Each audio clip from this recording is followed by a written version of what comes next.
Frère, au sujet des phénomènes spirituels, je ne veux pas vous laisser dans l'ignorance. Vous le savez bien, quand vous étiez païen, vous étiez entraîné sans contrôle vers les idoles muettes. C'est pourquoi je vous le rappelle, si l'on parle sous l'action de l'Esprit de Dieu, personne ne dit Jésus est un maudit, et personne n'est capable de dire Jésus est le Seigneur sans l'action de l'Esprit Saint. Les dons de la grâce sont variés, mais c'est toujours le même Esprit. Les fonctions dans l'Église sont variées, mais c'est toujours le même Seigneur.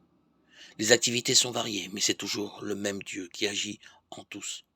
Chacun reçoit le don de manifester l'Esprit en vue du bien de tous.